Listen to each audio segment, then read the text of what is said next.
আসসালামু আলাইকুম রহমতুল্লাহি ওয়া বারাকাতুহু। সম্মানিত প্রিয় মুসলিম ভাই ও বোনেরা, আর ইসলামী টিভির পক্ষ থেকে সকলকে জানাই আন্তরিক মোবারকবাদ। আশা করি সকলে ভালো আছেন। আমি আলহামদুলিল্লাহ আল্লাহর রহমতে ভালো আছি। আজকে আপনাদের মধ্যে আলোচনা করব দোয়া কবুলের 5টি সময় বা স্থান সম্পর্কে। চলুন জেনে নিই। আল্লাহর নিয়ামতে পরিপূর্ণ সুন্দর এই পৃথিবী সৌভাগ্যক্রমে শান্তির ধর্ম ইসলামে জন্মেছি আমরা। ইসলামী নিয়ম অনুসারে জীবনযাপন করলে প্রতিটি কাজে সওয়াব মেলে। মহান আল্লাহ আমাদের বিভিন্ন পরীক্ষায় ফেলে বিপদ আপদের মাধ্যমে খাঁটি নেককার বান্দা হয়ে অনন্ত গন্তব্য স্থলে যাওয়ার শিক্ষা দিয়েছেন।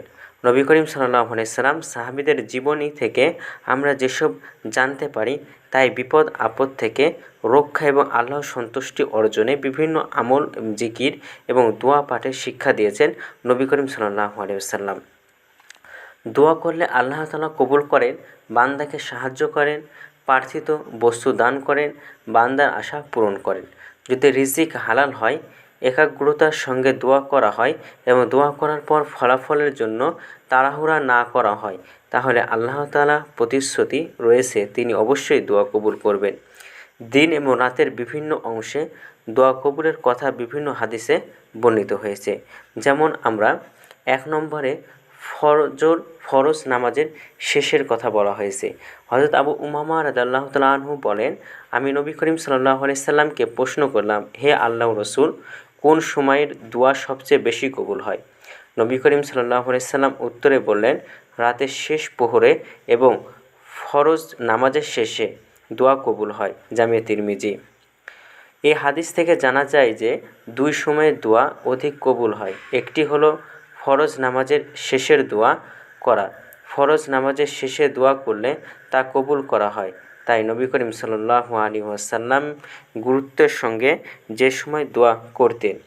মুগিরা ইবনে শুবা রাদিয়াল্লাহু তাআলা আনহু বলেন, নবী করিম সাল্লাল্লাহু আলাইহি সাল্লামের শেষে দোয়া করতেন। 2 নম্বর হলো রাতের শেষ প্রহরে দোয়া কবুল হয়। উপরে আবু উমামা রাদিয়াল্লাহু তাআলা থেকে বর্ণিত হাদিসে এসেছে 2 সময় দোয়া অধিক কবুল হয়। একটি হলো রাতের শেষ প্রহরে। বিষয়টি আরও একাধিক হাদিসে বর্ণিত হয়েছে। এক হাদিসে এসেছে, আব্দুল্লাহ ইবনে ওমর রাদিয়াল্লাহু তাআলা আনহু বলেছেন, জনৈক সাহাবী নবী করিম সাল্লাল্লাহু আলাইহি সাল্লামকে জিজ্ঞাসা করলেন, রাতের কোন সময়টিতে দোয়া করলে অধিক কবুল হয়? নবী করিম সাল্লাল্লাহু আলাইহি সাল্লাম বলেছেন, রাতের শেষ সময়। মুসনাদ বাজ্জার। 3 নম্বর হলো রাতে ঘুম ভাঙলে। আমরা যারা দুর্বল, শেষ রাতে জাগতে পারি না, তাদের জন্যও রয়েছে বিশেষ সুযোগ। প্রায় সকলের রাতে কখনো না কখনো ঘুম ভাঙে। ঘুম ভাঙার সাথে সাথে অন্য কোনো কথা না বলে সহজ কয়েকটি কালিমা পড়ে এরপর দোয়া করব, আল্লাহ তাআলা কবুল করবেন। উবাদা ইবনে সাবিত রাদিয়াল্লাহু তাআলা আনহু বর্ণনা করেন, রাসূলুল্লাহ সাল্লাল্লাহু আলাইহি সাল্লাম বলেছেন, রাতে ঘুম ভাঙলে বা জাগ্রত হয়ে যে ব্যক্তি এই কালেমাগুলো বলবে, আল্লাহ ছাড়া কোনো ইলাহ নেই, তিনি এক, তার কোনো শরিক নেই, রাজত্ব কেবল তারই এবং প্রশংসাও কেবল তার, তিনি সব কিছুর ওপর ক্ষমতাবান, আল্লাহর পবিত্রতা ঘোষণা করেছি, সমস্ত প্রশংসা আল্লাহর, যিনি ব্যতীত কোনো ইলাহ নেই, আল্লাহ সবার বড়, আল্লাহর সাহায্য ব্যতীত গুনাহ এবং অমঙ্গল থেকে কেউ বাঁচতে পারে না এবং কেউ নেক এবং ভালো কাজের শক্তি রাখে না।